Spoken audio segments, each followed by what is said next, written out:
Hey everybody, Lauren Alvin with Add a Pup Dog and Puppy Training here. I've got Sammy with me. He's being a little pain in the butt, as always. I wanted to talk about motivation in dog training. I've got a quote to keep us on track today. Behavior, there it is, almost. Behavior doesn't just flow like a fountain. It's a tool animals use to produce consequences. Dr. Susan Friedman. She is a professor of psychology at the University of Utah. There is a cat bunking my phone hand. Really, Sam? There we go. Kitty cats.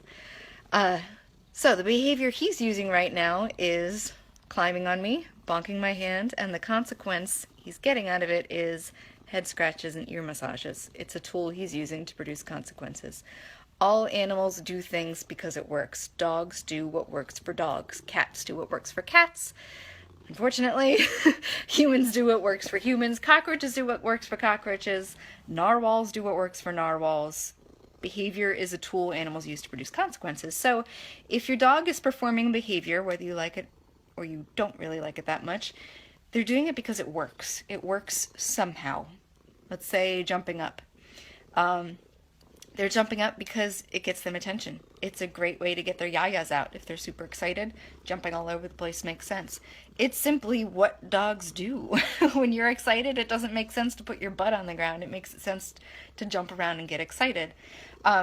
So it's our job to teach them behaviors that we want them to do and to teach them how much more effective those new behaviors are.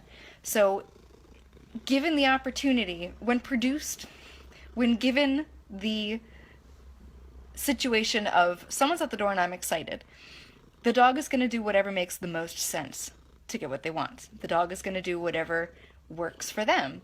And, puppies, without any teaching, they're going to jump. They're excited. It's what they do. If we want to teach them to do something that's very not dog-like, which is sit down with your butt on the ground and, be quiet when you're excited, then we have to teach them how to do that. Then we have to teach them how much more effective that is than the behavior they were doing otherwise. So we need to manipulate the consequences to teach the dog that whatever we want them to do is the best thing to do. We can either use consequences that are things that the dog wants. We can give them things that they want or withhold things that what they want, or we can use consequences that are things that the dog doesn't want. We can either apply things that they don't want or continuously apply and then remove things that the dog doesn't want. So we can either teach the dog do this because or do this or else.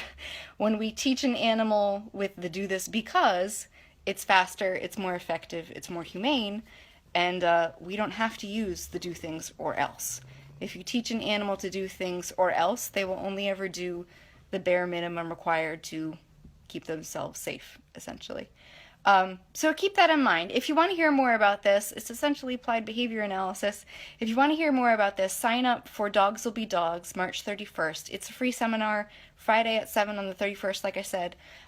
There's an Facebook event on the Add a Pup Facebook page, so you can check it out there. It's also on the website, addapuptraining.com. And check out Dr. Susan Friedman. She's got some great webinars. I haven't gotten around to taking them yet, but I've heard wonderful things about them. It's behaviorworks.org, and it's all sorts of species. She's got all sorts of interesting things to say. So let me know if you have any other questions. I'll do something fun. Actually, I've got a really super easy one next week. It's like 45 seconds. It's the easiest thing in the world, but I got super excited about it when I learned it. So I'll show that to you next week. Let me know if you've got any requests. I'll get to more fun stuff next time, and take care. Bye-bye.